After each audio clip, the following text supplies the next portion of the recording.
कहानी शुरू करने से पहले चैनल को सब्सक्राइब कर लें और साथ में मौजूद घंटी के बटन को दबा दें ताकि हर नई अपडेट सबसे पहले आप तक पहुंचे। मेरा नाम किशन है। हम लोग मुंबई में रहते हैं। हमारी फैमिली में मेरे मम्मी पापा, बड़ा भाई और एक छोटी बहन है और मेरी भाभी रूबी है जो टीवी अभिनेत्री ऐश्वर्या राय से मिलती जुलती हैं। हमारा दूध का कारोबार है। भाई और पापा सारा दिन दुकान पर होते हैं। रात को कभी 1 बजे और कभी 2 बजे वापस आते हैं। हमारे घर का माहौल बहुत सख्त है। पापा से सब डरते हैं। पापा सख्त मिजाज के हैं। मैंने अभी एफएससी का फाइनल इम्तिहान दिया था और खाली था। पापा और भाई ने कई बार कहा कि दुकान पर आ जाया करो, लेकिन मेरी दिलचस्पी नहीं थी, इसलिए मैं दुकान पर नहीं जाता था। भाई तो घर पर रहता नहीं, दोस्तों के साथ टाइम गुजारा करता था। पापा भाई दुकान पर चले जाते तो घर का माहौल चेंज हो जाता। सब लोग सुकून का सांस लेते। माँ और भाभी बिना दुपट्टे के घूमती रहती। भाई की शादी को 2 साल ही हुए थे और अभी कोई बच्चा नहीं था। मैं सुबह लेट सोकर उठता था। अपने कमरे से बाहर आता तो घर का माहौल चेंज होता। बहन और भाभी टीवी देख रही होती। माँ किचन में होती। कभी माँ कभी भाभी मुझे नाश्ता देती। मैं नाश्ता करता, दोस्तों की तरफ चला जाता। लाइफ इसी तरह चल रही थी कि अचानक इस लाइफ ने ऐसा मोड़ लिया कि सब कुछ बदल गया। अब आपको बताता हूँ कि यह सब हुआ कैसे। दोस्तों में बैठकर गरीबों वाली मूवीज तो बहुत देखता था, लेकिन कभी उसका मूड नहीं हुआ कि कोई लड़की मिल जाए तो उससे मिलन करूं। बस मूवी देखी और हाथ चला लिया। एक दिन मैं अपने दोस्तों की तरफ गया तो कोई भी घर पर नहीं मिला। सब दोस्त कहीं काम से निकले हुए थे, इस वजह से आना पड़ा। घर में दाखिल हुआ तो माँ और भाभी बाहर आंगन में वॉशिंग मशीन में कपड़े धो रही थीं। भाभी मुझे देखते हुए बोली, किशन, अच्छा हुआ तुम आ गए। ये कपड़ों की बाल्टी लेकर ऊपर छत पर चलो, मैं ये कपड़े धूप में डाल दूंगी। मैंने कपड़ों से भरी बाल्टी पकड़ी और ऊपर लेकर चला गया। पीछे भाभी भी ऊपर आ गईं। कपड़े धोने की वजह से भाभी के कपड़े गीले हो रहे थे। भाभी ने मुझे कहा, किशन, बाल्टी में से कपड़े निकालकर मुझे दो, मैं तार पर डालती हूँ। मैं बाल्टी से कपड़े निकाल कर भाभी को दे रहा था। भाभी मेरे आगे खड़ी थी और तार पर कपड़े डाल रही थी। ये पहली बार ऐसा था कि मैं कोई घर का काम कर रहा था और भाभी इस तरह मेरे करीब खड़ी थी और गीले कपड़े तार पर डाल रही थी। भाभी की शर्ट से भाभी की बनियान भी नजर आ रही थी। कपड़े निकालते हुए मेरे हाथ में एक ब्लैक कलर की बनियान आ गई।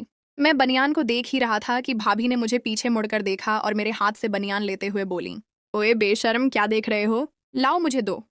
भाभी ने मेरे हाथ से बनियान लेकर तार पर डाल दी और बोली, और कपड़े निकालो। मैंने बाल्टी में हाथ डाला तो 3 बनियान और कुछ गच्छियां भी हाथ में आ गईं। बहुत सॉफ्ट बनियान और गच्छियां थीं। पहली बार हाथ में ही सब पकड़ी थीं। दिल कर रहा था। इन्हीं सोचों में गुम था कि भाभी ने पीछे मुड़कर मुझे देखा और मेरे हाथ से लेते हुए बोली, किशन, तुम नीचे जाओ और माँ से कपड़े लेकर आओ। मैं खाली बाल्टी नीचे लेकर गया तो मम्मी कपड़े धो रही थीं। मुझे देखकर बोली, किशन, और भी कपड़े लेकर जाओ। मैं मम्मी के पास खड़ा हो गया। माँ कपड़े धो रही थी। माँ मुझे देखते हुए गुस्से से बोली, किशन। मैंने एकदम घबराकर कहा, जी माँ जी। माँ ने शर्ट आगे से ऊपर की ओर कहा, यह कपड़ों की बाल्टी ऊपर लेकर जाओ। माँ के चेहरे पर गुस्सा नजर आ रहा था। उनको शक हो गया था कि मेरी नजरें कहाँ पर थीं। मैंने खामोशी से बाल्टी पकड़ी और ऊपर भाभी के पास लेकर चला गया।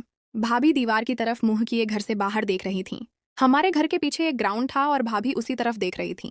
भाभी की कमर बाहर को निकली हुई थी और भाभी बाहर देखने में इतनी मग्न थीं कि उनको मेरे आने का पता ही नहीं चला। मैंने कपड़ों की बाल्टी रखी और भाभी के पीछे से बाहर की तरफ देखने लगा कि भाभी क्या देख रही हैं। मैं भाभी के पीछे खड़ा होकर बाहर देखने लगा तो देखा तो नीचे ग्राउंड में एक गधा खड़ा था और भाभी गधे को देख रही थी जो एक गद्दी के साथ मिलन कर रहा था। उसको देखकर भाभी भी गर्म हो गई। यह सीन देखते ही भाभी के मुंह से सी की आवाज निकली।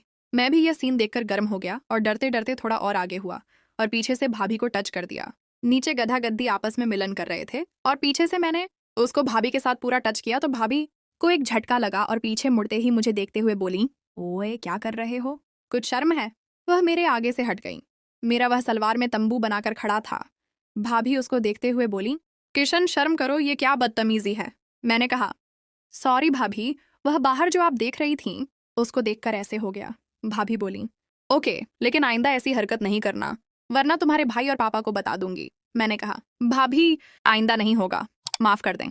भाभी बाल्टी से कपड़े निकालकर तार पर डालने लगीं और कपड़े डालकर नीचे चली गईं। मैंने शुक्र अदा किया कि बात ज्यादा गड़बड़ नहीं हुई, क्योंकि उस टाइम भाभी भी ये सीन देखकर गर्म थी और इस वजह से भाभी ने ज्यादा कुछ नहीं किया। मैं नीचे जाने लगा तो ख्याल आया कि भाभी जो बनियान डालकर गईं उनको देखा जाए। मैं ऊपर अकेला था। भाभी नीचे चली गई थी।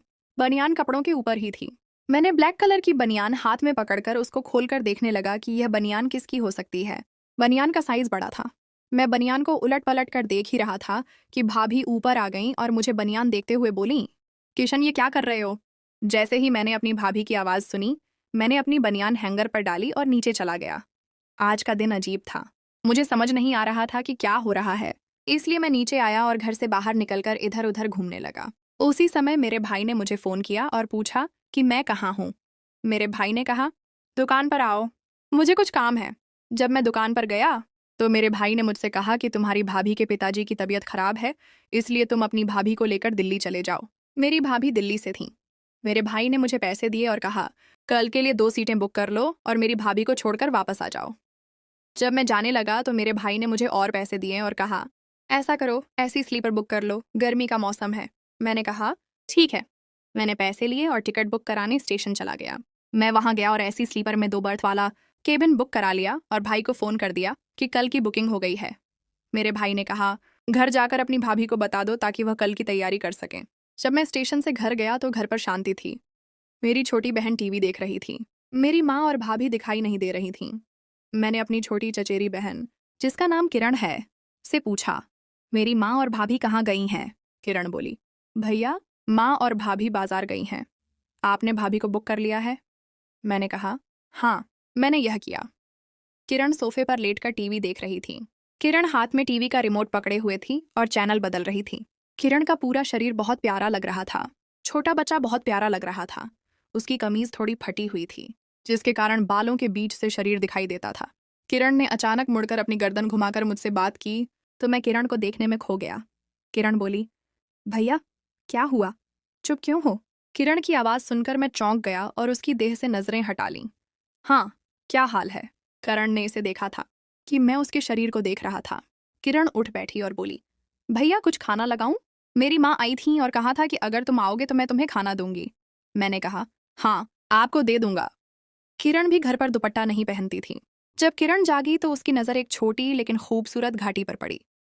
किरण उठी, रसोई में गई और मेरे लिए खाना लेकर आई। मैंने खाना खाया और अपने कमरे में चला गया।